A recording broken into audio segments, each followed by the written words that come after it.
байцгаана уу? Од өндөр сугаас та бүхнийхээ амраг ярим мэдчилж байна. Химийн элементүүдийг хэрхэн нээсэн бэ нэвтрүүлэг маань хүрэхэд бэлэн боллоо. За нэвтрүүлгийн хамтран ажиллагчаар энэ зун Казахстан улсад болох Солоно фестивалийн аялын зохион байгуулагч хамт олон маань ивенттгэж байна. За мөн чанарыг танд авчирна Ленус Мед байна. За нэвтрүүлэг НТВ Од өндөр радио 107 83.3 өсөс төлгөөнөөр та бүхэндээ хүрдэгэ.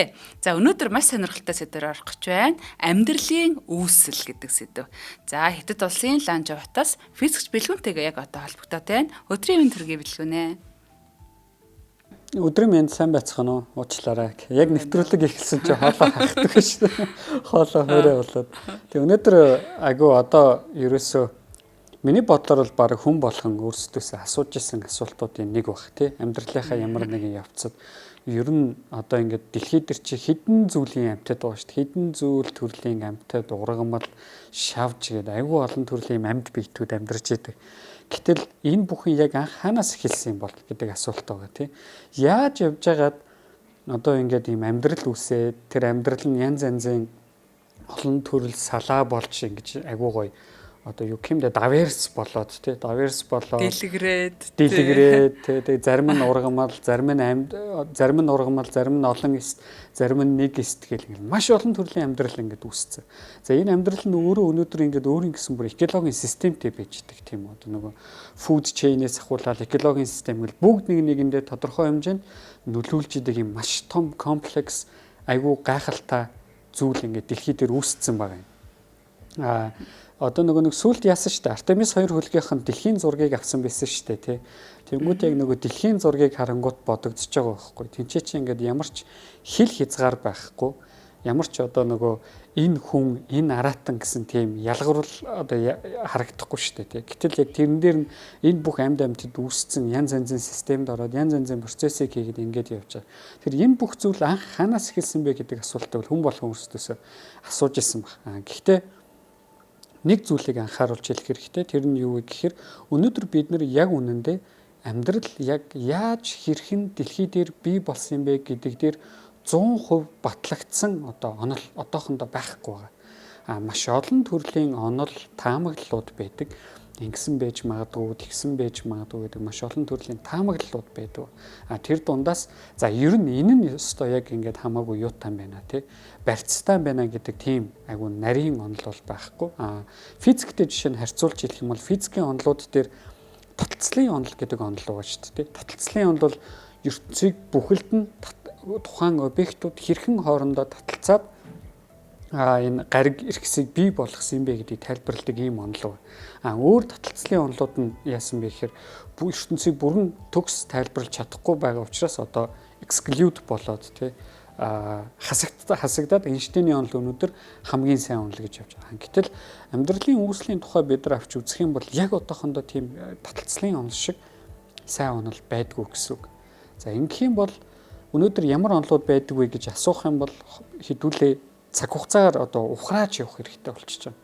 За цаг хугацаагаар ухраад явахаар бас хэд хэдэн сонирхолтой зүйлүүд ажиглагдаж эхэлнэ. Тэр нь юу вэ гэхээр эхлээд хэдүүлээ физикийн нүдээр харъя тийм үү ертөнцийг. За ертөнцийг физикийн нүдээр харах юм бол ерөөсөө ертөнцид амьд биет, амьгүй биет гэдэг ялгаа байхгүй болно тэнцээ. Ямар зүйлийг физикийн нүдээр хардаг гэхээр тухайн зүйл хөдөлж гин үгүй юу гэдгийг л харна. Физик бол ерөөсөө тухайн объектийн хөдөлгөөнийг судалдаг шинжлэх ухаан тий. Тэр хөдөлгөөний динамикийг судалдаг шинжлэх ухаан. За ингээд явхаар бид нар өнөөдөр бүгд мэдчихэж байгаа. 14 тэрбум жилийн өмнө. За ойролцоогоор тий яг нарийн ярхамл 13.8 тэрбум жилийн өмнө ертөнц их тесрэлт гэдэг цэгээс үүссэн. За их тесрэлт гэдэг цэг маань өөрөө ямар цэг вэ гэхээр цаг хугацаа эхэлсэн цэг байна. Нэгсэндээ цаг хугацаа ирээдүр рүү явж эхэлсэн цэг гэсэн. За энэ хүмүүсийн асуудаг аяг түгээмэл асуулт байдаг. Тэрний үхээр ертөнц эхэлсэн цэг гэж байгаа юм бол тэр нь манай огторгуу ертөнцийн хаана юм бэ гэж асуудаг тийм. Гэтэл энэ ойлголт бол өөр болчихж байгаа. Юу вэ гэхээр ертөнц эхэлсэн цэг нь цаг хугацаа эхэлсэн цэг огторгуу хувь бүх цэг тэлээд явцсан учраас өнөөдөр ертөнцийн бүх цэгүүд их тесрэлтийн цэгүүд гэж ойлгож болно гэсэн. Тэнд чинь ямар ч их тесрэлтийн төв цэг гэдэг ойлголт байхгүй манай ертөнцид. За ингээд их тесрэлт боллоо. За тэр их тесрэлт яг яаж болсон юм бэ? Ямар механизмаас болсон юм бэ? Өмнө нь юу байсан юм бэ? Гэдгийг өнөөдөр бид нар мэдэхгүй. Тэр бол өнөөдөр бас физикийн шинжилгээ ухааны хамгийн том тайлагдаагүй асуултуудын нэг, хариулагдаагүй асуултуудын нэг. Гэхдээ бид нар өнөөдөр юуг мэддэг вэ гэхээр их тесрэлт болсон нь үнэн. За тэгээд баахан игэл бөөмс үүссэн нь үнэн. За нөгөө игэл бөөмсүүд нь хоорондоо урвалд орсон нь үнэн. За ингээд харилцан үйлчлэлт ороод урвалд ороод явж байгаад их тесрэлт болсноос 380 мянган жилийн дараагаас эхлээд анхны атомууд үүсэж эхэлсэн тийм үү. Одоо нэг атомын цөм үүсээд тэрийг электрон очиж суугаад тэгээ ингээ атомууд үүсэж эхэлсэн байна. За энэ бүх объектууд маань бүгд амьгүй объектууд шүү дээ, тийм. Ерөөс амьтай объект биш. За ингээд атомууд үүслээ. За ингээд нөгөө атомууд чи хоорондоо дахиж нийлээд манацруудыг үүсгэж эхэлсэн тийм үү. Нөгөө оддыг төрүүлсэн анхны тэр авраг манацруудыг үүсгээд одод үүсэж эхэлсэн. Одод дотроо химийн элементүүдийг үйлдвэрлэж эхэлсэн тийм. Анх бол ертөнцид ус төрөгч гейли 2 л байсан. Өөр юу ч байгаагүй шүү дээ. ертөнцид ямар нэгэн амьд биет, вирус, генетик, ДНХ, РНХ юу гэдгийг те урнаа биелгүүн юу ч байгаагүй. ертөнцид бол ерөөсөө 90 хэдэн хувь нь дийлэнх нь ус төрөгч гэдэг маш энгийн атом, ганц протонтой төвдөө, тэгээ ганцхан ширхэг электрон бүрхүүлтэй. Ийм л баахан ус төрөгчүүд үүсэл нөгөөдүүл нь тодорхой бас гейли байсан. Эдгээр нь хоорондоо нэгдээд авраг одод бий болоод оддын цөмд нь нөгөө 4 ус төрөгчийг нийлүүлж 2 гейлээ гаргаж аваад дараа нь гейлээгээ дахиж хооронд нь нийлүүлээд нөгөө цөмийн хүчтэй урвал тийм нэгдэх урвалууд бий болоод хүнд элементүүд үүссэн. За энэ элементүүдийг өмнөх дугааруудаар урнаа битээр баг ихэнх нь одоо ингээд ярьцсан байгаа тийм. Ер нь бол байгаль дээр өөрөө үүсдэг буюу оддын цөмд үүсдэг элементүүд хэрхэн яаж үүссэн бэ гэдгийг бүгдийг ихэнх нь ярьцсан. Хийм шинж чанар анх яаж нээсэн, ямар учиртай ингээд ихэнх нь ярьцсан ба. За ингээд элементүүд үүслээ. За дээрэс нь тэнцээ таталцлын хүчний ачаар гариг иргэсүүд үүсч эхэлсэн тийм үү. Дэлхий, сугар гэл одоо нарны аймгаараа бодох юм бол ийм гаригуд үүссэн. Ингээд гаригуд үүсэнгүүт тэр үеийн ертөнцийг хоёлаа харъя л та 4 тэрбум жилийн өмнөх ертөнцтэй. Манай нарны аймаг ертөнцийн манай нарны аймгийг харахаар дөнгөж гаригуд үүсээд прото гаригуд үүссэн. Нөгөө гаригуд чинь асар халуун гадаргууд дээр нь галтуулын лава урсж идэг, банк солироор бөмбөгдүүлж идэг те ийм айгу динамик систем байсан баг. Айгу ийм замбраагүй chaotic систем байгаа байхгүй. Гэтэл энэ систем дээр юу байсан бэ гэх юм бол дахиад нөгөө нэг атомууд л явж байгаа. Нөгөө атомууд хоорондоо нийлээд молекулуудыг үүсгэж эхэлсэн те. Янз янзын органик биш молекулуудыг үүсгэж эхэлсэн. Ингээ юм атомууд хоорондоо нөхөрлөөд янз янзын холбоос төлөвүүд үүсгээд молекулууд бий болоод энэ системүүд явж байгаа байхгүй. За ингээд явжсэн чинь манай орчлын дэлхий дээр гайхалтай зүйл болсон байна. Юу вэ гэхээр атом гэдэг бол амьгүй зүйл. 4 ус төрөгчийн атомыг хооронд нийлүүлээд би дахиад 2 амьгүй юм гаргаж авч байгаа. 2 гейли гэдэг атом гаргаж авч байгаа. За атомууд гадаад давхраар одоо нөгөө валенсын электронуудаараа хоорондоо холбогдоод молекул гэдэг системүүдийг үүсгэж эхэлсэн. За бид нар янз янзын молекулуудыг мэднэ. За хамгийн энгийн бидний хамгийн сайн мэддэг молекул бол энэ усны молекул тийм. Одоо хүний биед хамгийн хэрэгтэй амьд биетэд хамгийн чухал молекул байхгүй. Усны молекул гэдэг молекул үүссэн. За агаарт дийлэнх хувийг эзэлж байгаа одоо азотын молекул, хүчил төрөгчийн молекул, за төмрийн молекул гэл янз янзын молекулууд ингээд үүсч эхэлсэн байгаа байхгүй. За ингээд бахан молекулууд үүсч эхэллээ. Нөгөө молекулууд чинь дахиад хоорондоо нэгдээд бодисуудыг ингээд үүсгэж эхэлж байгаа. Тэгээ янз янзын хүчил наацхан тиймэрхүү ингээд бодисуудыг үүсгэж эхэлсэн байна. Ингэж явж байгаад нөгөө молекулууд донд юу гарч ирсэн бэ гэхээр өөрийгөө хуулбарлах чадвартай молекул гарч ирсэн байна. Нэгсэндээ мэдээлэл хадгалаад байгаа байхгүй тэр молекул дотор. Тэрнээс өмнө ерөөсөө атом тэр молекулуудын систем мэдээллийг хадгалдаггүй. Би үүслээ, би задарлаа, тэгэл болоо. Би өмнө нь юу байсан, хэн байсан мэдэхгүй те. Ингээл болоо. Гэтэл тэнд мэдээлэл хадгалдаг молекул үсээд дараагийн молекулууд руугаа задрахтай яах нь анхны мэдээллийг хадгалаад яваад идэгсэн. Нэгсэндээ өөрийнх нь тэр бүтцийг хадгалаад байна шүү дээ. Тийм молекулууд үүсч эхэлсэн тэнцээ. За ийм молекулууд үүсч эхлэнгүүт нөгөө молекулууд чинь дараа нь үрждэг болж эхэлсэн байгаа байхгүй. Айгу олон тоотой болж эхэлсэн байна. За ингэж явж байгаад эн чинь нэгсэндээ нөгөө органик молекулын эхлэлүүд явж эхэлж штэ тий. За энэ чинь би дунд нь хэд юм алгасан байгаа шүү манайхаа. Тийм ингээд процессууд ингэж явж байгаад гинт эс гэдэг системүүд дэлхий дээр бий болсон тий. Анхны нөгөө амьд эс ч юм уу бий болсон байгаа байхгүй. За эс бол маш комплекс тийм төгс систем бий болж байгаа. Хуваагддаг. Хуваагдахдаа өөрөө ДНХ-д мэдээлэлээ хадгалж идэг. Тэрийг хуваагдахдаа одоо нөгөө үржихтэй дамжуулдаг. Ингэж дамжуулахдаа бас нэг гайхалтай онцгой шин чанар нь юу вэ гэхээр вариацийг бий болгодог. Нэгсэндээ нэг анхны мэдээлэл жоохон өөрчлөгддөг тий. Өөрчлөгдөж удамшиж идэг тийм чи.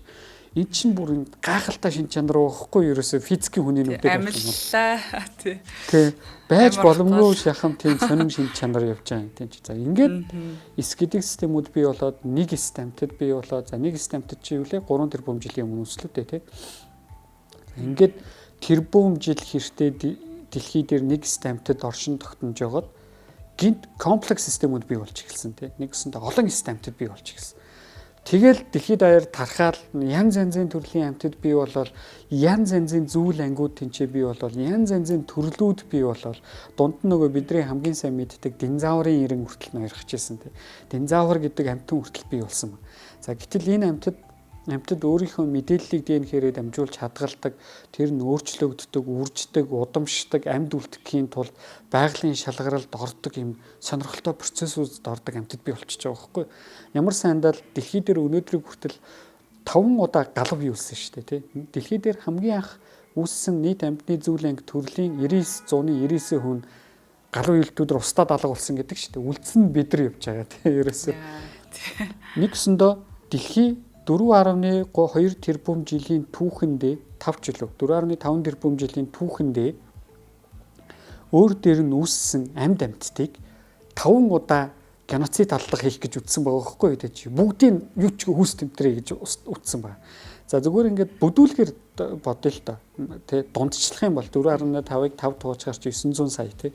Дэлхий бол ерөөсөө 900 сая жилийн хугацаатаагаар дунд чинь тийм хугацаатаагаар өөр дээр нь үүссэн байгаа амьтдыг газ одоо тий цааш нь харуулъя гэж зорьсон байгаа байхгүй их аюултай. За энэ донд нь бүр нэг лаг одоо аимшигтай галуу юулт болсон нөгөө манай динозавруудыг хүс тэмдэрсэн галуу юулт болсон тий.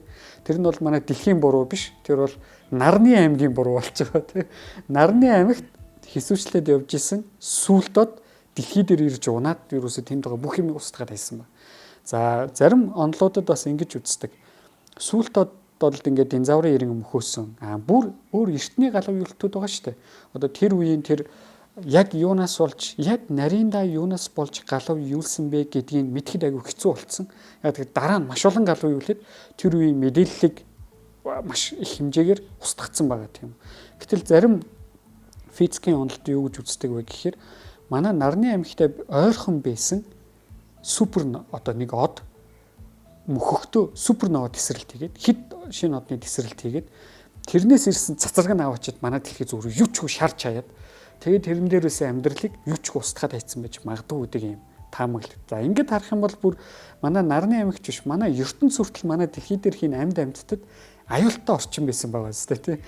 Яг гой популяц нь үүсэл жигд ингээл аятайхан болол амьдрах гал байжсэн чи хажууд нэг сүлтод дэлбэрэл бидраас ямар ч хамааралгүй тийм үү тэр нөхөр бидний байгаа үгүйг ч мэдэхгүй тий. Дэлбэрэнгүүт нь хэдүүлээ энд хэлмэгдээл юу ч устаалт ч байхгүй болсон. За ингээд нэг тодорхой хэмжээний амьдралд үлдээл амьдралын нэг юм гайхалтай зүйл нь дасан зохицох чадвартай тийм нэг байгалийн шалгаралд ордог. Ингээд байгалийн шалгаралд ороод дахиад байжсэн чинь өвчин гардаг ч юм уу тий. Гинт өвчин гараад юу ч хүнийг хэсгийг устгаал. Эсвэл нөгөө манай дэлхийн маань мөсдлийн үе ихлээл эсвэл хит халуун болоод ерөөсөө нэг юм доктортой систем болж өгөхгүй л ингээл яваалаа байгаа байхгүй. Ингэж 5 удаагийн галуу юулээд эцэст нь өнөөдөр ингээд бид нар үлдсэн. За тэр дунд байгалийн шалгарал явсаар хагаад хүн гэдэг амьтан бас бий болсон байна тий. Оюун ухаанд хүн гэдэг амьтан бий болоод буцаагаад хэдүүлээ асуултаа асууж байгаа байхгүй. Үгүй айгу сони юм аа тий. Одоо нэг юм цай ууд сууж байгаа тий. Пив уудаг ч юм тэгж юм. Ер нь айгу сони. Яасан гэсэн чинь энэ химийн элементүүд гэдэг чинь 118 элементүүд чи бүгд амьгүй зүйлүүд. Хоорондоо нийлээд амьгүй молекулуудыг бүтээдэг. Гэтэл яг ямар шалтгаан, ямар нөхцөл, юуны улмаас амьтай молекулууд бий болчих вэ? Энэ молекулууд яаж амьтай зүйлүүдийг бий болох вэ гэдэг нь өнөөдрийн шинжлэх ухааны хамгийн том асуултуудын нэг буюу амьдралын үүсэл гэдэг асуулт байна. Тэрс амьдрал яг яаж бий болов? Амьдрал гэж юу нь яг юу юм бэ гэдэг асуултуудыг тэнцээ гаргаж ирж байгаа байхгүй. Тэгэхээр яг өнөөдөр бол бид нар амьдралын үүсэл гэдэг ерөнхий одоо асуултын дор хэд хэдэн чухал асуултуудыг асуудаг. За хамгийн эхнийх нь юу вэ гэхээр ер нь дэлхий дээр амьдралыг одоо дэлхий дээр амьдрал хамгийн анх бий болгосон орц маань яаж бий болсон бэ гэдэг асуулт байна. Тэгээ бид нар хоол хийхдээ янз янзын орц жороор хийдэг тийм үү. Тэгвэл тэр хоолыг одоо хийж байгаа төмс нөгөө мах маань ямар нэгэн гарал үүслийн бичгтэй байгаа шүү дээ тийм. Эндээс ингэж үүссэн ч юм. Тэр фермчний тэр юу одоо тэр нөхөд фермчний тэр юунаас ирсэн төмс гэдэг ч юм уу тийм. Нөгөө монголчууд ч нэг голланд цорт хятад цорт гэлгээд тэгдэг шүү дээ. Тэр шиг энэ амьдралыг бүтээсэн анхны нэгдлүүд маань яаж үүсв гэдэг асуулт орж ирж байгаа гэсэн. Амьдралын үүсэл юу вэ гэдэг асуулт. За дараагийнх нь эдгээр орцууд нь бий болцсон бол жор нь яаж бий болов? Яаж эдгээр хоорондоо нэгдээд амьдрал гэдэг юм организмыг бий болгож чадваа гэдэг юм асуулт байгаа байхгүй. Тэгэхээр ерөөсөө энэ асуулт маань өөрөө физик, хим, биологи энэ гурван шинжилх ухаан гуруулаа огтлцдог нэг юм чухал сингуляр цэгүүдийн нэг. Гурвангийнх нь тайлбар хэрэгтэй байдаг. За биологийн үднэс бид нар юу гэж асууж байгаа вэ гэхээр анхны эс буюу анхны амьд амьтад нөгөө протоэс гэж яригддаг тийм. Тэр яг яаж бий болов? Тэрний үүрэг юу байв? Тэнчэнээс хэрхэн ингээд амьдрал салаалж бий болвоо гэдэг нэг юм асуулт байж байгаа. За бүр нарийн ярих юм бол нөгөө нэг бүр анх сүүлчийн өвөг гэдэг ойлголт байгаа шүү дээ тийм. Нэгсэндээ дэлхийд ирэх амьд эстэй амтан болгоны сүүлчийн өвөг гэдэг ойлголт байна. За сүүлчийн гэдэг нь юу хэлж байгаа вэ гэхээр тэр өвгөөс эхлээд бусад амьтдын юм одоо нэг салаанууд бий болсон гэдэг бид нар онлын хувьд бас онл маань өөрөө тийм таамаглалыг дэвшүүлж идэг тийм чинь. За англиар нөгөө бүр Лука гэдэг нэр өгсөн байдаг шүү дээ. Last common ancestor үлээ дээ. Last universal common ancestor гэдэг сүүлчийн өвөг гэдэг одоо монголоор жоохон товчлоод орчуулчих юм бол тэр яаж үүсв? Тэр маань цаашаага хуваагдаж одоо нөгөө нэг салаа мөчрүүдийг амьдралын мөчрийг үүсгэж явахдаа ямар төрлийн механизмуудын улмаас тэгж явуу гэдэг биологийн асуултын чинь явж байна. А нөгөө тал химийн асуулт байгаа амьдралын үүсэлтэй холбоотой. Химийн асуулт юу вэ гэхээр дэлхий дээр чинь нөгөө нэг ерөөсөн юм амьгүй органик л гэж мангартч чинь нөгөө амьгүй молекулууд атомууд анх дэлхий дээр уралд ороод явж хахад тэр дундаас яаж амин хүчлүүд үүсв? Яаж органик нэгдлүүд үүсв гэдэг асуулт байгаа байхгүй. Тэр асуулт нь химтэй холбоотой болоо явчих. Нэгсэндээ би амьдралын хамгийн бага биологийн нэгжийг үүсгэх одоо эс гэдэг ч юм уу тий. Тэрийг би үүсгэхийн тулд ямар молекулуудыг ямар динамик процессуудаар оруулж өргөх юм бол эс бий болох вэ гэдэг асуултыг явж байна. Амино хүчлүүд яаж үүсэх вэ гэдэг юм асуултууд гэсэн үг. Уургууд яаж үүсэх гэдэг ч юм уу. Тийм асуултуудтай чи явж байна гэсэн. Нөгөө талд дахиад физикийн хүчин зүйл ороод ирнэ. Манай дэлхийн маань тухайн үед геологийн болон биохимийн, геофизикийн тийм энэ бүх процессууд дээрээс нь нарны аймаг маань ямар шуухан байдалтай байсан бэ гэдэг асуулт орж ирж байгаа байхгүй тийм чи. Тэгвэл энэ гурав маань яг энэ амьдралын үүслийн цэг дээр огтлцоод ер нь яаж амьдрал үүссэн бэ гэдэгт хариулахыг зорддог. За би эхлээд зүгээр физикийн товч нэг айгу алдартай онол байдаг. Тэр нь юу вэ гэхээр панспермийн онол гэж байна. За панспермийн онол бол одоо дэлхий дээр амьдрал гадны юунаас солир сүлтод гэдэг ч юм уу тий. Нарны аймгийн гаднаас ирсэн ч байж болно. Нөгөө тэр объектууд нь тиймэрхүү зүйлүүдээр зөөгдөж ирсэн байж магадгүй гэдэг таамаглал байдаг ба. За яг нь энд бол гэхдээ ихэнх амьдралын үүслийг судлаач нар бол шүүмжлэлтэй ханддаг. Яг гэвэл гэхээр бид нар одоохондоо нарны аймгаас өөр нарны аймагт яг амьдрал байна гэдэг бүрэн гүйцэд баталгааг хийгээгүй. Гэхдээ айгүй сонирхолтой онол тий. Хэрвээ энэ онол үнэн бол бас юу гэж тайлбарлалтаа хэрвээс амьдрал бол ертөнцид маш түгээмэл зүйл юм байна. ертөнцид одоо ингээд бий болох хамгийн түгээмэл зүйлүүдийн нэг юм байна. Тэгэхээр бид нар одоо ерөөсөн маргааш нөгөөдрөө магадгүй ойрын 50 жилийн хугацаанд өөр нарны аймгаас амьдрал байгааг илрүүлэх боломжтой гэж таамагладаг. Гэхдээ бас сонирхолтой юм нь юу вэ гэхээр бид нар өөр нарны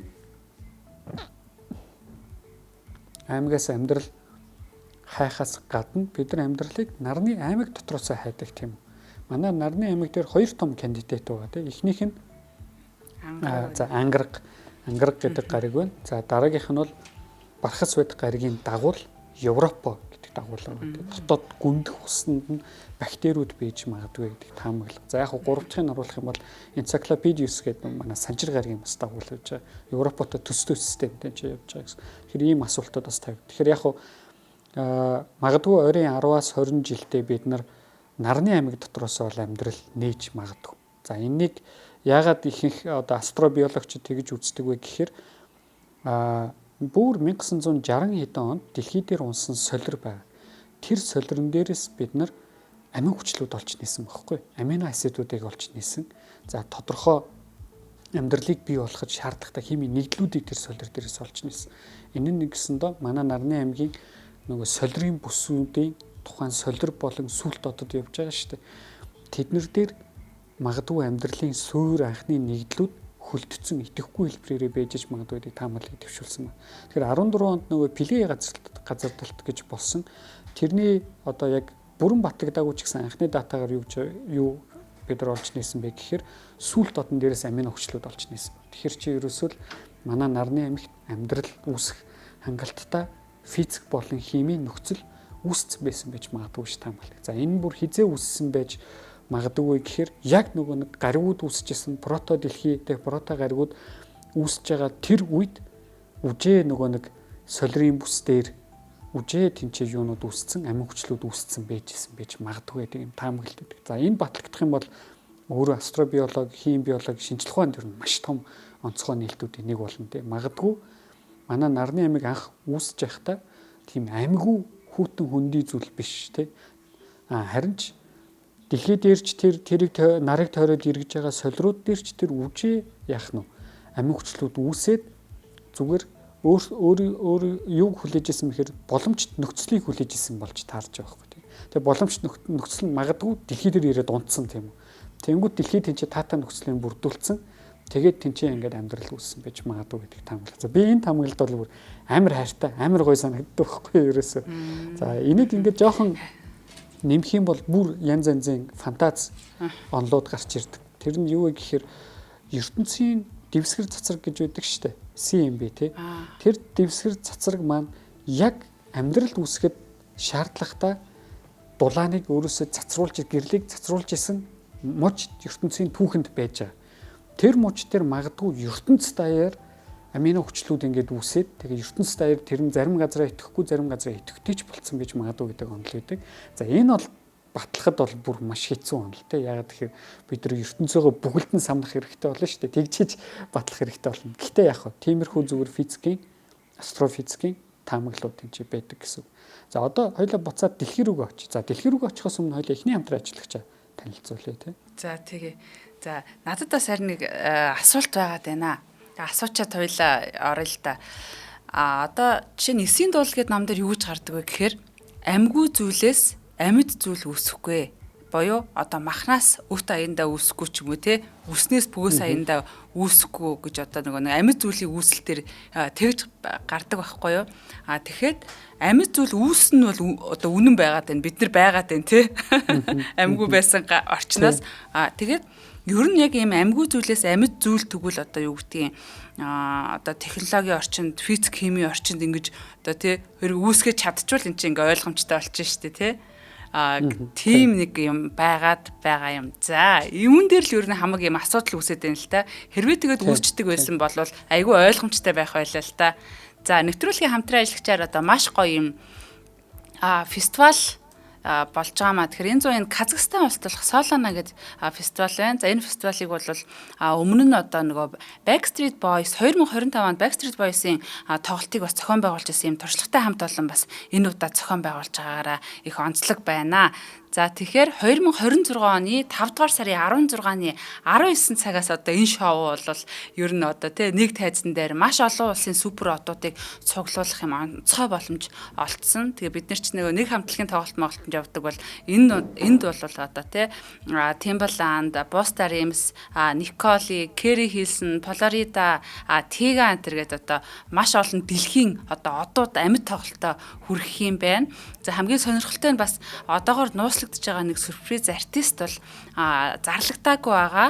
Тэгээ зарлагдсан уран бүтээлчдээс бүр илүү юм том од байх магадaltaй гэд тэгж зарласан байгаамаа. Одоо тий Казахстан улсын одоо зохион байгуулж байгаа газраас. Тэгэхээр одоо яг энэ тоглолтын дээр аяллаа бүр бүх тийзээ захиалаа, донгоцтой хүннүү байрын шууд нислэг, өглөөний цай, буудал, концертын 3 төрлийн тасалбар, аяллаа даатгал, стадион хоорондын автобус үйлчилгээгээд та зүгээр одоо тий одоо төлбөрөө төлөөд явхад та өөрөө одоо ямар нэгэн одоо үйлдэл хийх шаардлага байхгүй. Одоо манай туршлагатай хамт олон бол таныг өрөөсө хөтлөөд зүгээр сайхан одоо тэнд тэр хөгжмийн гайхамшигыг мэдрүүлээд одоо тэгээд ирэх юм байгаамаа. За Алматын хот бол ер нь яг сүүлийн жилүүдэд дэлхийн оддыг татах юм төв болж бүс нутгийн хамгийн том концертын зах зээл болоод байгаа юм байна. Тэгээд нөгөө нэг ойр тойрноос нь бас ирэх улсууд айгүй олон байдгийн байна л да. Тэгээд ер нь бол энэ Алматад сүүлийн үед бол юм том тоглолтууд болоод байгаа юм байна. За 5 дугаар сарын дунд үеийн ерөөсө хуучин нийслэл Алматы хотод хамгийн тааламжтай юм цаг агаартай аялал зугаалахад нэн тохиромжтой ийм үе байгаа. Тэгээд одоо зөвхөн нөгөө нэг тоглолтоо үзэхгүй те дэлхийн түвшний одоо шоу ямар болж байгааг харах юм байна. Хамт одоо юм аяллаа нэг гоё юм те баг крүүтэй танилцах юм байна. За шин туршлага нэмэх нь одоо зөвхөн нөгөө нэг аялал улс орон үзэхээсээ гадна ингээд маш олон нөгөө туулаа гэдэг штэ те дуулаа буудна гэдэг шиг ийм гоё боломж юм байна шүү.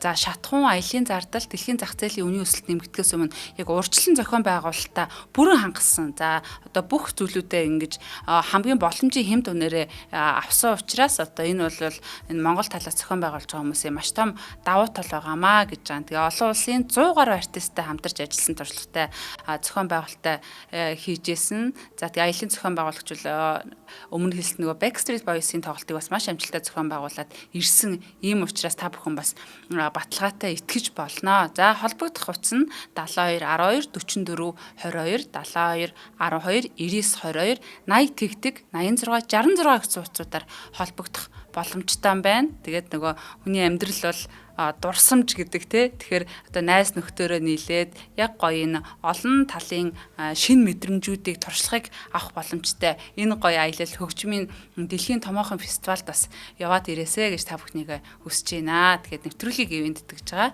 Танай хамт олонд их баярлалаа. Амжилт төсөө. Маш гоё аялал болно гэдэгт итгэлтэй байна. Баярлалаа гэд. Одоо Казахстан гэдэг чинь манайхаас шууд нисдэг ш те.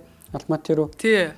Тэгэхээр уул нь айгүй гоё боломж. Одоо 16 тий 16 гэдэг чинь 29 хоногийн дараа юм шүү дээ. Ер нь эртхэн захиалаад эртнээс бэлдээл явах юм бол гоё юм байна да. Би Монголд байсан бол явах л байлаа. Тий.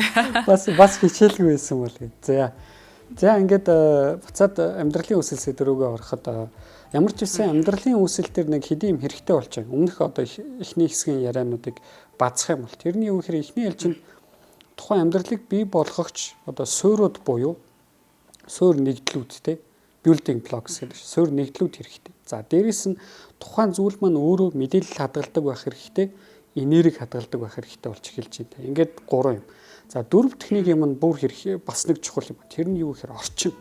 Тухайн систем маань тодорхой уралд ороод явж байхад тухайн орчин маш чухал болоо явчихдаг. Тэгэхээр энэ 4 юм хангагдангууд ямар ч үсэн амьдрал гэдэг систем бий болох юм гэдэг бид нар өнөөдөр мэдээд байгаа. Гэхдээ яг нарийнда динамикта яг яаж юу болж байгааг мэдэхгүй шүү дээ. Тэ яг түрүүний манай урнагийн хэлдгээр бид нар яг тэр зөв орчингийн зөв нэгдэлтэй бүх нөхцлүүдийг гаргаж өгөөд лаборатори дотор тэгээд хүлээгээд тэгэх юм бол тэнцэнээс амьгүй зүйлүүдээс амьдрал үүсэх юм бол бид нар ойлгох нь юм тийм энэ чи ингээд амьдрал үүссэн юм байна шүү дээ. Гэхдээ яг өнөөдөр бол дэлхийн технологи харах нэг юм энэ бүхэлдэн турших боломжгүй байгаа бах тий. Яг зөвхөн симуляц хийж болох байх. Нөгөө Dan Brown-ы Origin гэдэг ном байдаг ш. Тэр чинь 2022 онд гарсан баха. Тэрэн дээр бас яг нэг амьдралын үслийн тухай гардаг байхгүй. Тэрэн дээр гол дүрийн нэг том шинж эрдэмт нь амьдралын үслийг тайлбарлахын тулд квант симуляц хийж үзүүлдэг.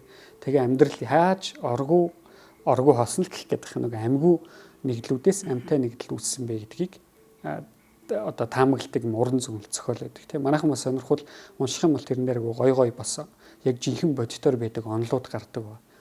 За ингээд тэр дөрвийн зүйл хэрэгтэй юм. За гэтэл хүн төрөлхтний түүх маань өөрөө яаж явсан бэ гэхээр эхлээд айгүй юм шатлсан маягаар явсан байна. Нэгсэндөө анх нэг юм амьд зүйл үүсцэн тийм үү. Тэгээд тэр амьд зүйл нь одоо ингээд цаашаага янз янзын шатлбараар дамжаад өөр амьд зүйлүүд рүү шилжээд явсан гэж үздэг байсан байна. За тэгэхдээ бүр юу гэж таамагладаг байсан бэ гэхээр ерөөсөө ямар нэгэн зүйлээс амьд зүйл гарч ирэх нь угаасаа л юм байна гэж боддог байсан ба. Энэ бол угаасаа л зүйл юм байна. Аяанда зүйл юм байна гэж боддог байсан байна гэсэн. Тэгэхээр уул нь бол аргагүй шүү дээ. Одоо нэг 200 жилийн өмнөх түүх ярьж байгаа шүү дээ. Яагаад вэ гэхээр одоо ингээд зүгээр юу хайчи те мах хайчи те газар ханаас ч мөт гараад ирдэг шүү дээ те. Тэгээ ингээд ямар ч юм амьд зүйлээс яаж ижаал өөр амьд зүйлүүд ингээд байгаль дээр үүсээд тэгээ ажиглангуудаа ерөөсөө л ингээд амьд зүйл бол угаасаа л аяанда гарч ирэх юм байна гэж боддог гэсэн. Гэтэл үүнийг 19-р зуунд Луи Пастер наад бодол чинь буруу гэдгийг туршилтаар харуулсан. Тэр нь яаж харуулсан бэ гэхээр ерөөсөө нөгөө нэг ийм амьтны ясыг, махтай ясыг тусгаарлагдсан орчинд байлгачихгүй юу? Нөгөөтгнөөс нь өвтч гарч ирэхгүй юу ч гарч ирэхгүй нөгөөтг нь тусгаарлагдсан юм чинь. Тэгвэл яг гаднаас нь өөр юм агаарын солилцоо оруулж ирээд өөр юм орчны уралд орох боломжтой болгоцсон чинь өвт гарч ирсэн. За эндээс пастор юг харуулсан бэхээр бидний бодоод байгаа чинь алдаатай байж магадгүй юм байна гэдгийг харуулсан байна. Гэхдээ энд нэг зүйлийг анхаарах хэрэгтэй. Пастор маань амьдрал аяанда бий болохгүй гэж батлаагүй.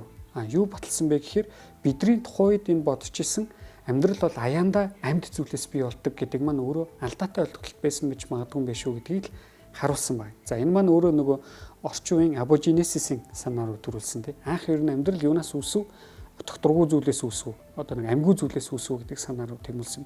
Гэтэл үүнийг Дарвин хүртэл бодож исэн байна тэр үе. Дарвин юу төсөөлсөн бэ гэхээр янз янзын химийн урвалууд явагдж идэг нуур төсөөлсөн байгаа байхгүй. Тэнгүүд тэр химийн урвал явагдж идэг нуур дотор аяанда амино асидууд бий болох юм байна. Аяанда амино асидууд бий болохоор тэдэр маань өөрөө амьдралын суурь нэгдлүүдийг бий болгоод тэгээд энэ маань амьдрал руу хөтлөх юм байна гэдэг санааг бодож исэн байна. За энэ бол ерөөсөө тухайд одоо баг философи гэж хэлж болохоор юм санаа төдий зүйлүүд байсан байна. Хамгийн анхны маш нарийн туршилтыг хизээ хийсэн мэхээр бүр 1953 онд хийсэн. За Стенли Миллер, Харолд Юрэ гээд хоёр хүн маань одоо анхдагч шүл гэж нэрлэгдэг primordial soup гэж. Тэр нь юу гэхээр дэлхийн одоо нөхцөл байдал 4 тэрбум жилийн өмнө ямар байсан бэ те? Галтуулын лаватай, аян цаглагаан цагчидэг, шуурга ингээл маш юм одоо хахир хатуу тэр нөхцөлийг лабораторийн орчинд бий болгоч. Тэгээд амино асидууд үүсгэх нь гэдгийг судалсан байгаа байхгүй. Эсвэл уургийг бүтээгч блокууд үүсгэх нь гэдгийг судалсан. Туршилтыг хийсэн гэсэн. За энэ хоёр нь яасан мэхэр ийм урт хоолойн дотор тухайн үеийн дэлхий дээр байсан химийн элементүүдийг хийж өгөөд ус мус юу гэдэг бүгдийг хийж өгөөд тэгвэл дундуур нь цахилгаангуул гэж байгаа. Давхар. Одоо нөгөө тэр үчи ингээл амар аян маяг цагдаг байсан шүү дээ. Тэгж цахилгаангуул гээл энэ туршилтаа хэд хийгээд дараа нь юу ажигласан мэхээр маш бага хэмжээний амино асид уургийн блокууд тийч аяанда бий болцсныг ажигласан байна. За энэ нь өөрөө primordial soup буюу тэр нэг анхдагч шүлний онолыг дэмжих нэг юм анхны туршилтын таамаг бий одоо туршилтын баримт бий болж. За энэ нь юу хэлж байгаа вэ гэхээр дэлхийн ерөөсөө анхандаа юм замбраагүй химийн урвалын байдалтай байх юм бол бид нар гаднаас нь тэр дэлхий дээрх одоо нөхцөл байдлаас шалтгаалаад угаасаа дэлхий дээр амьдралыг үүсгэгч амино асидууд амин хүчлүүд болон уургийн нэгдлүүд аяанда бий болох юм байна гэдгийг харуулсан. За гэхдээ энэ онол бол өнөөдөр яг бүр ингээд батлагдсан эсвэл 100% бас дэмжигддэг онол биш. Юу вэ гэхээр энэ тухайн үеийн 4 тэрбум жилийн өмнөх дэлхий өнөөдөр тэр 53 онд хийсэн туршилтын хүмүүсийн бодож олсноос арай өөр байсныг бид нар мэддэг. Тэгэхээр яах нь орчин дахиад нөлөөтэй болчихж байна. Одоо энэ чи орчин гэдэг тоглолт шин тоглогч орж ирж байгаа байхгүй. Ер нь орчин айгүй чухал юм байна. Энэ орчин чинь яах вэ? За тэгэхээр орчинг бол бид нар маш сайн мэдхгүй. За тэгэхээр ингээд орчин төр чухал гэхдээ хэрэгтэй ямар орчин бүрдүүлэх үү нэг тодорхой индикаторуудыг бид нар мэддэг. Тэрийг ингээд одоо нөгөө нэг химийн урвалууд идэвхтэй явж явах хэвээр ус байж явах хэвээр аянг цэглгаан тий халуун дулаан гэдэг энэ зүйлүүд байж явах хэвээр гэдэг төслүүдийг мэдээд орхиж байгаа. За гэтэл биологийн нүднээс харах юм бол биологийн химийн нүднээс харах юм бол юу хэрэгтэй болж байгаа гэхээр тэр үед чинь ингээд энэ амин хүчлүүд ч юм ингээд янз янзын молекулууд окей ингээд би болж байна. Наанаас чинь тэгвэл яаж анхны РНХ юм уу ДНХ үүссэн бэ гэдэг асуулт гарч ирж байгаа байхгүй. За энэ асуулт нь өөрөө юу руу ордог вэ гэхээр РНХ-ний анхдагч юм уу ДНХ-ний анхдагч юм уу гэдэг асуулт руу орж ирж байгаа. Ихэнхдээ РНХ нь илүү анхдагч байж магадгүй гэдэг онол нь давмгаалт. Яагаад гэхээр ДНХ бол мэдээлэл хадгалдаг нөхөр ерөөсөө. Ямар нэгэн химийн урвалыг каталист өгдөг. Нэгсэн каталистийн үүрэг химийн урвалыг маш хурдтай явуулж чаддаггүй гэсэн. РНХ бол хоёулангийн хийдэг дурак гэхгүй. Хоёулангийн хийдэг нөхөр гэсэн. Намайг одоо нөгөө дурак гэдэг үг ашиглаж хүмүүс уурлаад тест. Аманд орцсон. Энэ доромжилж хэрэглэж байгаа үг биш шүү манайхаа. РНХ яадаг вэ гэхээр өөртөө мэдээлэл хадгална. Дээрэс нь тухайн тодорхой химийн одоо урвалд орохоор каталистийн үүрэг гүйцэтгэдэг тийч. Тэгэхээр химчид юу гэж бодож байгаа вэ гэхээр амино хүчлүүд үүсчлээ, РНХ үүслээ, тодорхой ингээд уургийн блокууд үүслээ. РНХ тэнцээ оролцох юм бол мэдээлэлээ чадгалаад химийн урвалаач каталистаар хурцтай явуулаад тэгээ амьдралд үүсгэхэд нэг юм нөлөө болох юм байна гэдгийг олж мэдсэн.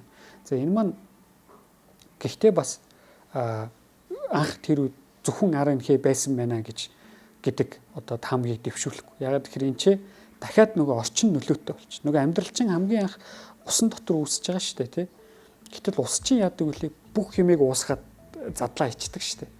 Тэгэхээр РНХ ч айгүй эмзэг бүтцэхгүй юу? Ерөөсөө айгүй амархан эвдэрнэ. Тэгэхээр усан дотор РНХ үүсэх юм бол эвдрээд алга болчих. Тэгэхээр дахиад орчны тоглолт орж ирээд тухайн усан дотор үүссэн тэр амино хүчлүүд болон уургийн анхны нэгдлүүд РНХ гэдэг зүйлүүд маань байнгын юм химийн одоо устаа ч юм уу тий уралд ороод уусаад байхааргүй нэг юм орчинд очих хэвээр байна. За тэгэхээр нэг юм санаа орж ирж байгаас тэр нь юу вэ гэхээр амьдрал газрын гадар дээр гарч ирэх хэрэгтэй мэн гэдэг санаа байгаа байхгүй. Ямар нэгэн байдлаар тэр амьдралыг бүтээсэн анхдагч нэгдлүүд газрын гадар дээр ч юм уу тий эсвэл тусгаарлагдсан юм орчинг бий болох хэрэгтэй мэн гэдэг санаануудыг анх гаргаж ирсэн. За энэ санаа орж ирсэн чинь юу орж ирсэн бэ гэхээр ингээд ерөөсөд дэлхийд даяар янз янзын химийн урвалуудыг явуулж идэг хоолойнууд байдаг гэсэн байж магадгүй юм. Тэр нь өөртөө ингээд дулаан тий биохимийн урвалуудыг бий болгож идэг. Энэ маань өөрөө тодорхой орчнуудыг бидэрт өгөөд тэр амьдралыг бий болгоход тодорхой одоо юу гэдэг лээ нөлөөг өгөөд за эндээс дахиад нөгөө нэг РНХ ДНХ гэдэг системүүд маань бий болсон байж магадгүй гэдэг таамаглал байдаг. За хэдүүдээ бол өнөөдрийн дугаардаг дандаа таамаглал ярина. Бас дэмжигдсэн юм хэд хэдэн онолуудыг ярина. За энэ онолууд гэхдээ ийм баг юм. Ажиглах юм бол эхлээд анхдагч нэг юм зүйл үүсгэх гэдэг юм тий. Амино хүчил гэдэг юм үүсчихэд тэр нь үүссний дараа РНХ гэдэг юм үүсээд тодорхой гэтэн чинь орчнуудын солилцоо бас ингээ явагдаад РНХ-с ДНХ үүсээд ДНХ за ингээ цаашаага бидний мэддэг амьдрал руу ингэж орох гээд байна. За иймэрхүү ингээ байдлаар хөгжиж явж байна. За гэтэл энэ дунд нөгөө биологийн нүдээр юу орж ирсэн бэ гэхээр протоцелл гэдэг маань орж ирсэн. Одоо яг өнөөдрийн эс биш. Гэхдээ өнөөдрийн эсийг төрүүлсэн анхдагч эс гэдэг юм ойлголт орж ирж байгаа. За энэ бол ихэнх нь одоо энэ эсийн ихэнх функц нь өнөөгийн эстэй адилхан ажилдаг, хуваагддаг ДНХ-тэй гэдэг ч юм уу иймэрхүү адилхан ажиллагаатай байж идэг ийм эс байж болно гэдэг юм асуулт орж ирж байгаа. Тэгэхээр энэ чинь бол яг нэг анхдагч эсний асуултууд одоо тавилж штэ. Тэгээ арай бүдүүлэгдэс. Гэхдээ сүүлийн үеийн судалгаагаар яаж байгаа вэ гэхээр иймэрхүү зүйлүүд байлаа гэхэд дахиад тэнцээ яаж тэр тусгаарлагдсан орчнууд бий болсон юм болоо гэдэг асуултууд тавигдаад байна. Тэгэхгүй бол нөгөө нэг дэлхий чинь ингээд маш идэвхтэй систем байж байгаа шүү дээ. Дор нарчаа хийчих шүү дээ. Энэ тэнд явж байгаа. Тэгээ биохимийн ч юм эсвэл урвалуудаар ийм зүйлүүд бий болж байгаа байхгүй.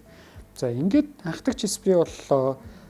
Ингээд одоо ингээд эс гэдэг систем бий боллоо тий. Эс гэдэг систем өөрийгөө хуваадаг, яадаг, үрждэг ийм системүүд бий болонгууд мэдээлэл хадгалдаг, вариац бий болгодог тий. Өөрийнх нь төрөл зүйлийг бий болгодог. Тэгэнгүүт тэнцээ юу болж байгаа вэ гэхээр дарвины одоо эволюцийн санаанууд орж ирнэ гэсэн. Дарвины эволюцийн нөхцлүүд ороод ирэнгүүт тэнцээ байгалийн шалгарал бий болох боломжтой бол.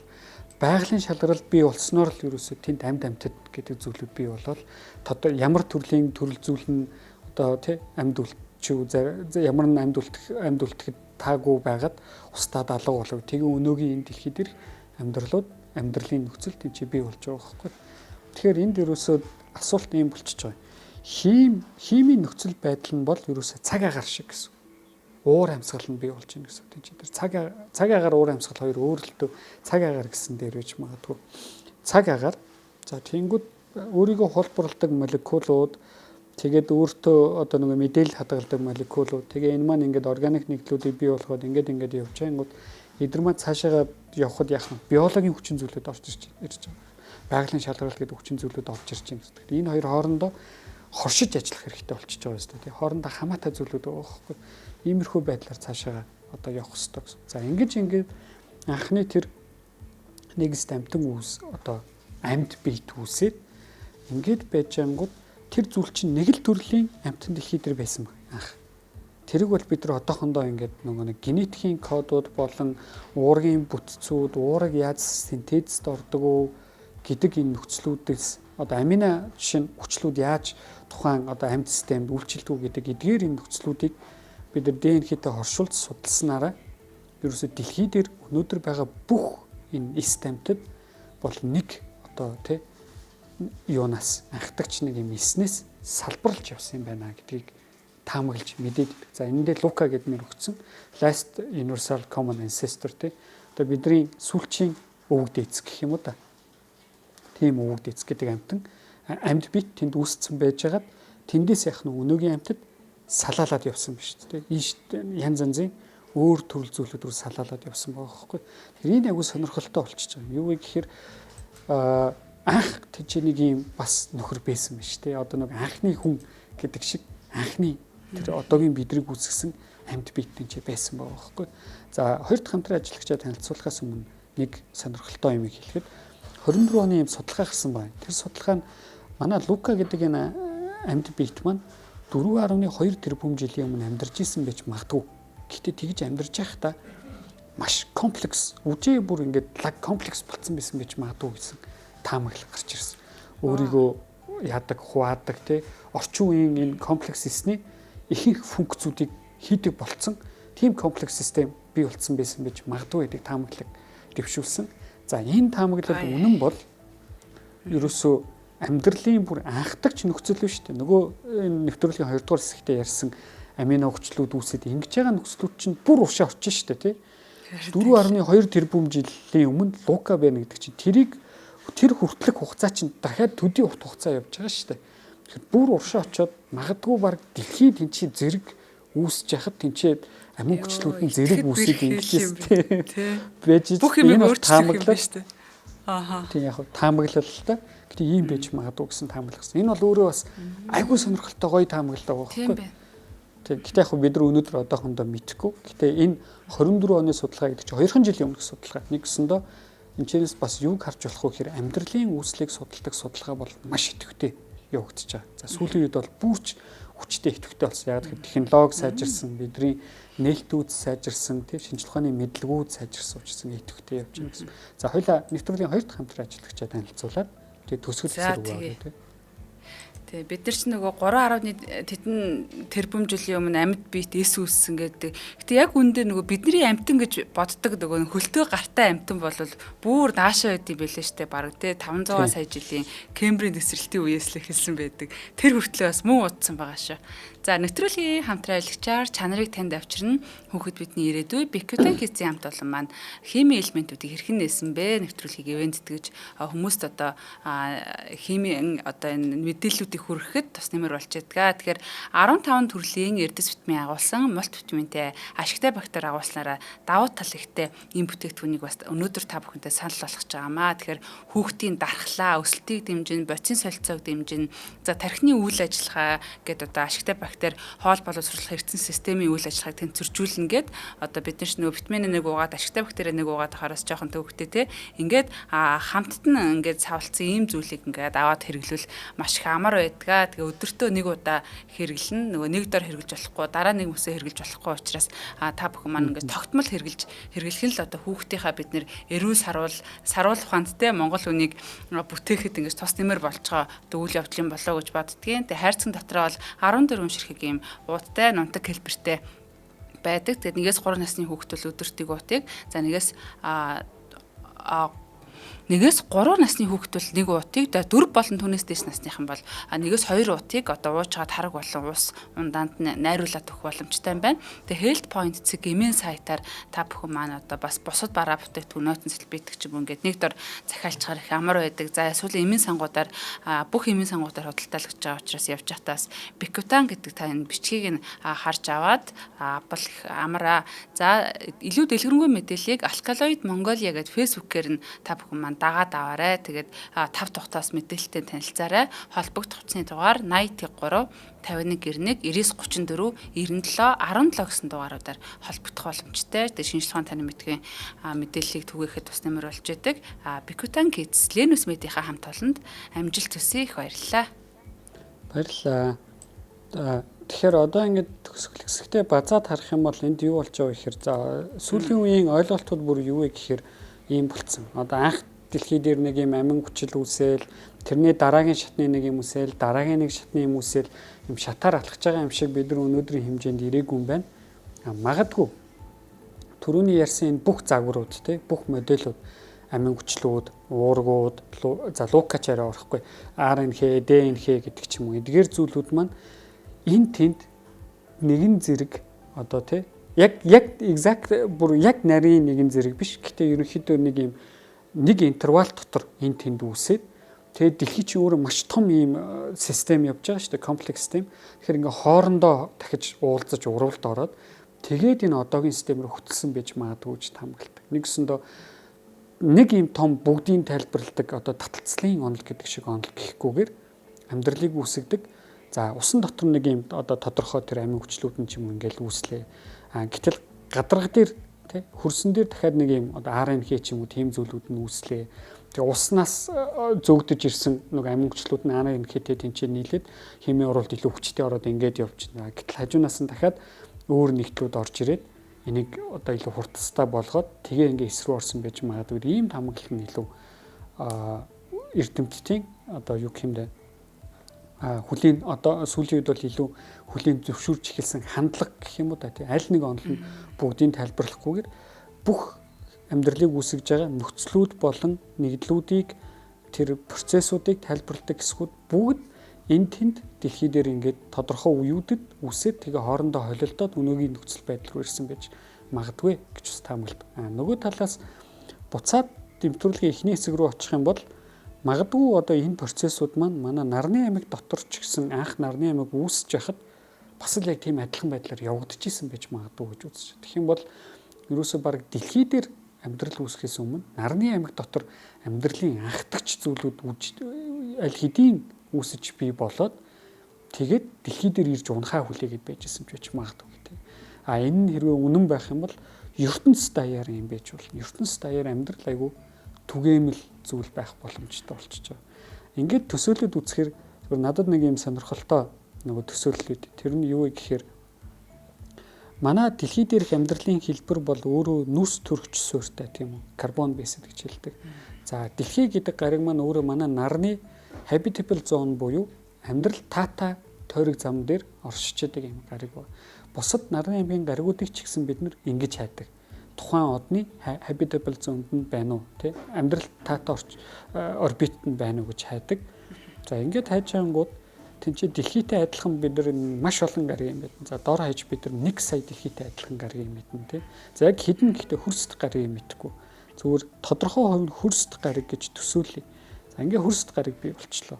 Тэр гариг дээр үүсэж байгаа амьдралын суурь элемент нь манай дэлхий дээр үүсэж байгаа амьдралын суурь элементтэй адилхан нүрс төрөгч байвал тэгэх юм бол тэнцээ яг адилхан RNA, DNA гэдэг системүүд үүсээд явах нь тий. Тэгээд стамптд үүсээд стамптд нь цаашаа ингээд яваад. За ингээд галав юулт болоод ингэж явж байгаад оюун ухаан бол тухайн амьдрал одоо амьдралын нэг юм дайраад өнгөрөх фазын хэсэг гэж бодъё л доо. Бид нар бол бас л цаашаа эволюцид орно шүү дээ тий. Цаашаага юу явахыг бид нар сайн мэдэхгүй. Тэгэх юм бол ийм төсөөлөл бий болж байгаа. Тэр өөр хайр гариг дээр байгаа амьтад хүмүүс одоо тий соёл иргэншил үүсгээд хүмүүс гэхгүй тэр амьд биетүүд соёл иргэншил үүсгээд оюун ухаантай болоод соёл иргэншил үүсгээд өндөр технологитой болоод ингээд хөгжөөд явж байгаа юм. Магадгүй тэд нар яг бидэртэй адилхан харагдах боломжтой. Яг хоёр гартай хоёр хөлтөө. Яг л хүнтэй адилхан хүн тэнцээ байж болох боломжтой болчихж байгаа байхгүй. За ингээд харахаар нэг бодлоо нэг юм эвгүүч юм шиг тий. Харин бид нар ингээд хариг харигтай кинонууд дээр дандаа нэг юм жижиг ногоон толгойтой том нөхцтэй нөхдүүдийг гаргадаг. Тэр бол айгүй бүдүүлэг төсөөл. Магадгүй хариг хариг гэдэг чинь өөрөө бидэртээ л хариг харигийн хүн бол яг бидэртээ л адилхан харагддаг, төстөө бүр нэлээд төстөө харагддаг хүн байх боломжтой болчихж байгаа байхгүй. За энэ нь өөрөө бас юуг харуулж байгаа гэхээр өнөөдөр нөгөө хүмүүс асуудаг. За амьдралын үүслийн тухай яриаг бас ингээ заавал нэг орох хэрэгтэй юм юу вэ гэхээр харийнхан байдгүй гэж асуудаг тийм. Хариг хэргийн соёл иргэншил байдгүй гэж асуудаг. За өнөөдөр бид нар хариг хэргийн соёл иргэншилтэй холбоо тогтоосон эсвэл байгааг ажигласан, дохоог нь бүртгэж авсан ямар ч тийм тохиолдол байхгүй. Гэхдээ бидэрт бас байгаа гэж шууд хэлж болно. Тэр нь юу вэ гэхээр дэлхий дээр амьдарч байгаа бүх амьд биетүүд, амьдарч ирсэн бүх амьд биетүүд, өнөөдөр байгаа хүмүүс бид нар чинь өөрсдөө орчлон ертөнцид харийнхан байгаа, орчлон ертөнцид амьдрал байгаа гэдэг баталгаа нөхгүй тийм ч тийм. Тийм учраас өөр газар угаасаа байгаа гэсэн. За ингээд өнөөдрийн нэвтрүүлгээд дуусгая. За бас сонирхолтой байлаа. Тэг өргөжлүүлээд яриад бас нэлээ ярих байсан байх гэж бодож байна. Та харамсалтай нэвтрүүлгийн цаг энэ түрээд өндөрлж байна. Тэгээд нөгөө биднийг бусад гариг ирэхээс тойрч иргэдэг гэж дандаа нөгөө төвөө гэж боддог байсан чинь дандаа л одоо тий байдгал зүйл энийг хэсэг болж таардаг. Тэгээд амьд байгаа маань бас тий ялгаагүй бас тийм болох ёстой байгаад байгаа. Тэгээд за баярлалаа. Нэвтрүүлгийн хамтран ажиллагчаар одоо Казахстан улс болох Сонона фестивалийн аялыг зохион байгуулж байгаа хамт олон. За мөн чанарыг танд авчирн Ленус Мед маань ивент итгэж хамтарч ажиллаа. Нэвтрүүлэг НТV, Одмондөр радио 107 83.3 хүсээ ослогоор та бүхэндээ хүрлээ. За тэгээд дараагийнхаа химийн элементээр бэлгүүнтэйгээ одоо хамтдаа студидтэй нэвтрүүлгээ явуулна гэж найдаж байна. Тэгээд тэр хүртэл баяртай. Баярлалаа. Баярлалаа.